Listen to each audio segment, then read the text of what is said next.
Good morning, folks. It's Go-To-Guy Timberlake here, and this is The Dish. 15 minutes of curated insights and intelligence for federal contractors.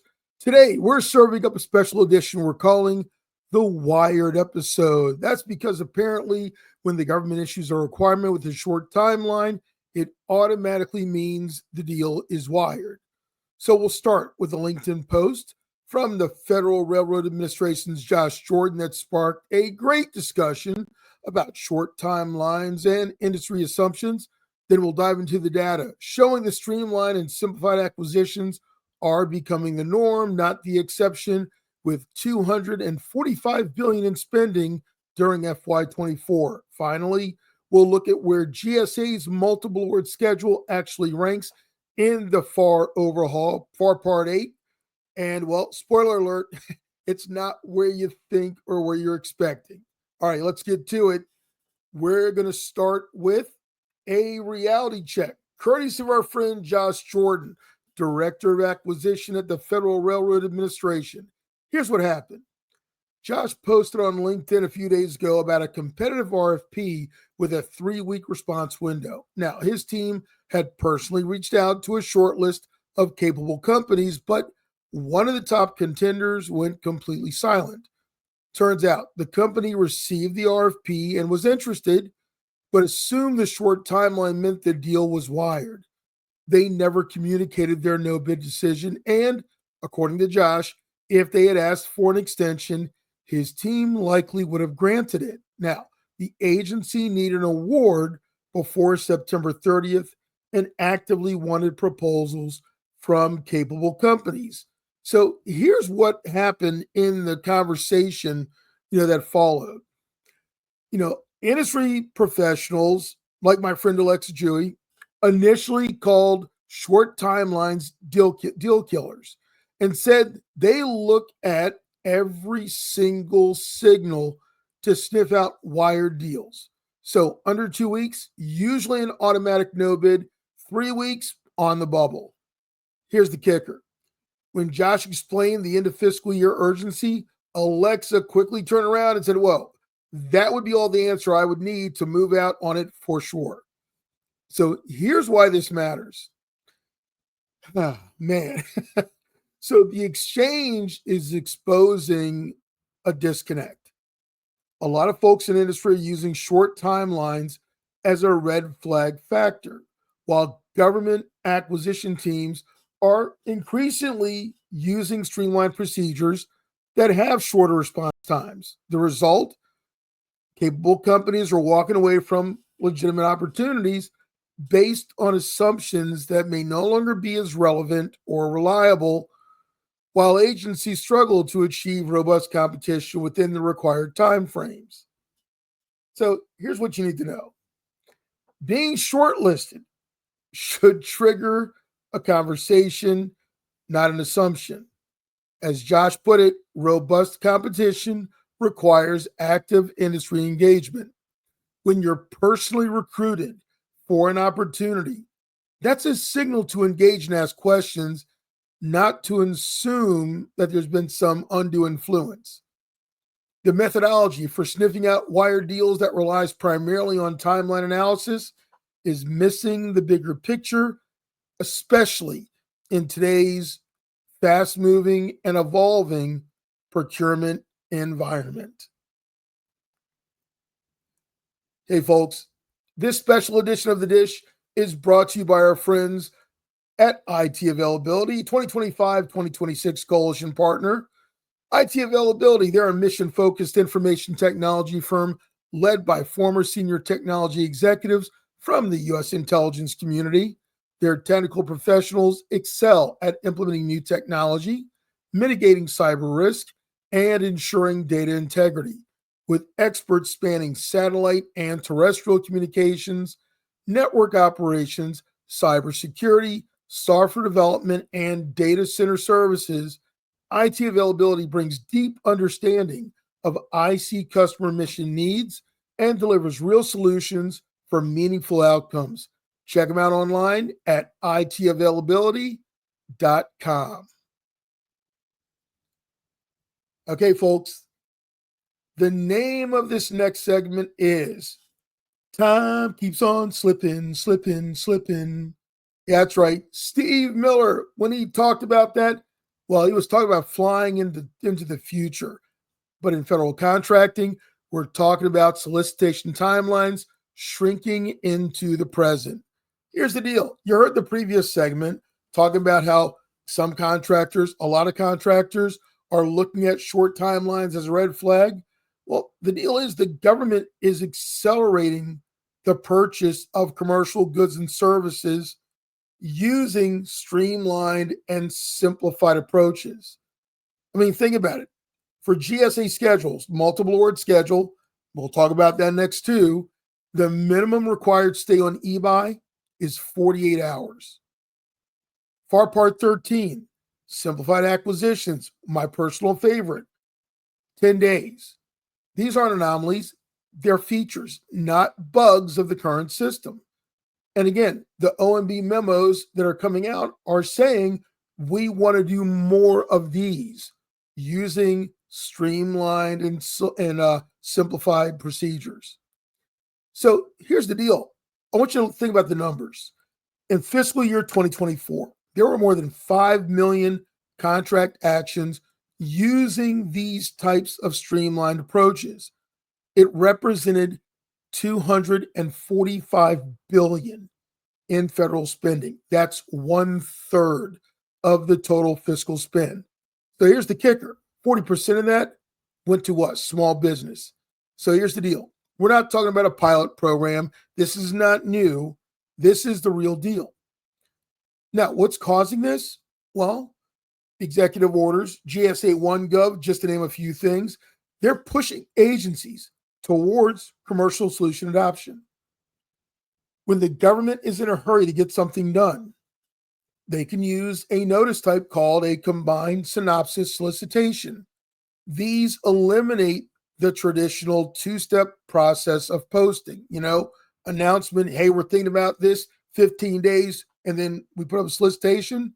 Nope, one-shot deal here. Simplified acquisitions literally have ripped out major elements of like FAR Part 15, for example, to reduce drag on the process. So it's the regulatory environment that is removing these barriers, not necessarily nefarious activity. So folks, here's what you need to know. Get ready for even shorter timelines. Think about it. FY24, that's before the administration change, before 1Gov, all these things. When the government is processing 5 million plus actions worth basically 1/3 of the total spend, short suspense dates are not red flags. That is the new norm. Companies that are still operating under the assumption that a quick turnaround equals a wired deal, well, they're going to miss out on, well, $250 billion and more in viable opportunities. Literally, as I'm saying this, I can hear solicitation timelines shrinking in the background. And if you're not adjusting your opportunity assessment methodology, you're going to be left behind.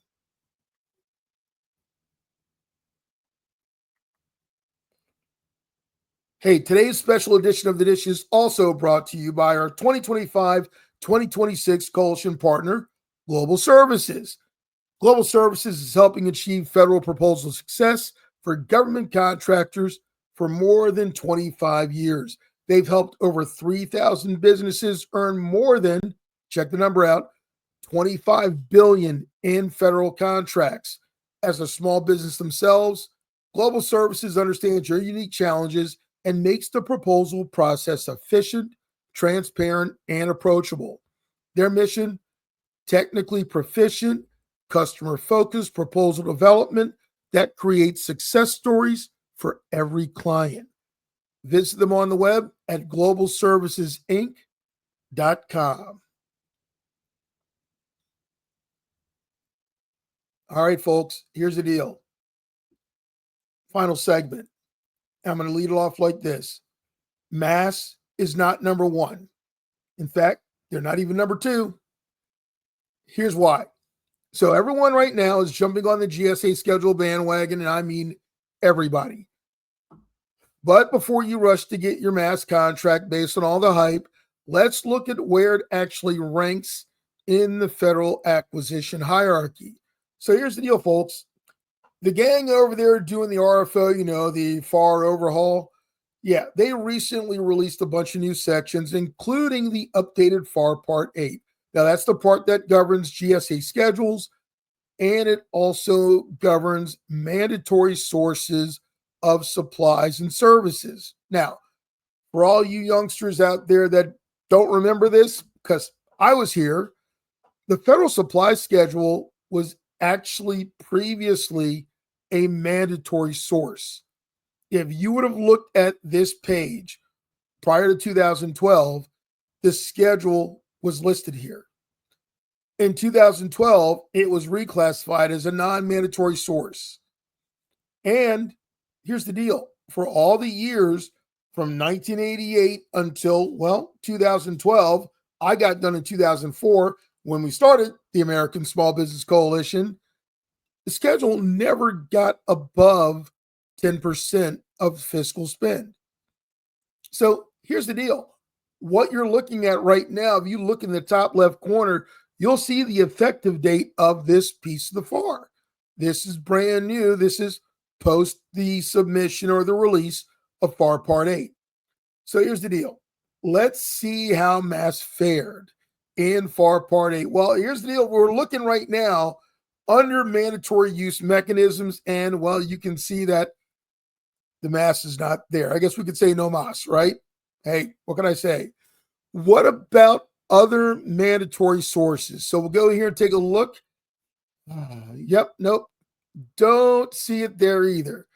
Okay, so let's go see if it shows up in the other category. Oh, what do we got here? If the agency is able to satisfy, up there it is right there. All right, so line A1, supplies, federal supply schedule, government-wide acquisition contracts, and so on. So it makes the cut there. And then under it, take a look at services. It doesn't even get an honorable mention. It just says refer to the previous paragraph. So here's the deal. I mean, can a schedule get some respect here? Gang, the deal is this. Everybody's talking about the OMB memo driving growth for mass. But we're looking at it right now. If this is going to be the final, it actually, in my opinion, lost ground, quite honestly. So it remains a may use rather than must use source. And yes, agencies are being encouraged to consolidate spending, let GSA do the buys for the stuff in the common goods and services categories.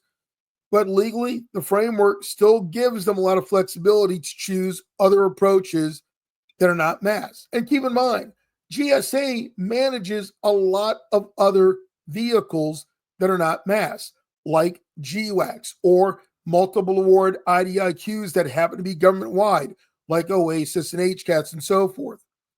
So, gang, I've said this now, and I mean, I know I talk a lot of smack, over the last, 40 years and keep talking about, mass is not going to dominate federal spending. Here's the deal. 40 years, I've not had to eat my words yet.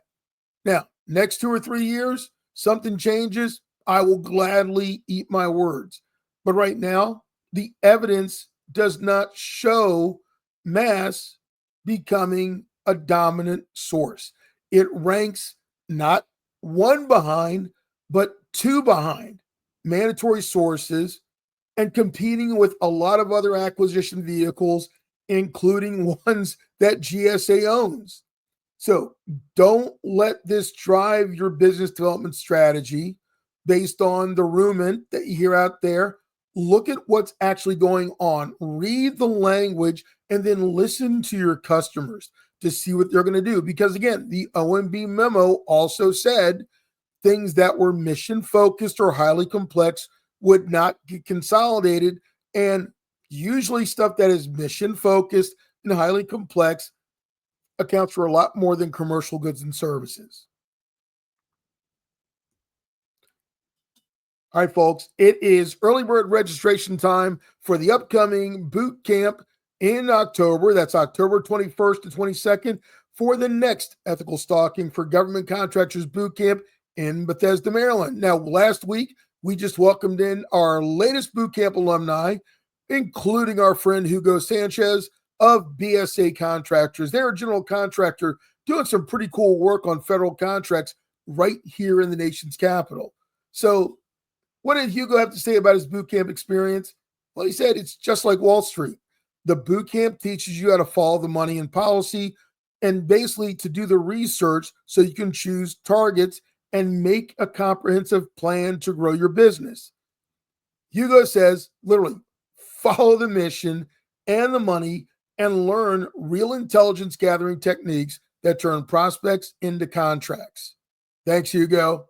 Folks, you can get more information and early bird registration today online right now at bootcamp.theasbc.org. Folks, we appreciate your joining us. That is it for this week's special edition of The Dish. Remember, in federal contracting, it's not the spectators, but the companies on the field like yours that need to stay ahead of the intelligence curve. Use what we're serving up, take action, and I promise we'll be back next week with another 15-minute serving of insights to nourish your brain. I'm Go-To-Guy Timberlake of the ASBC, and this has been your latest serving of The Dish.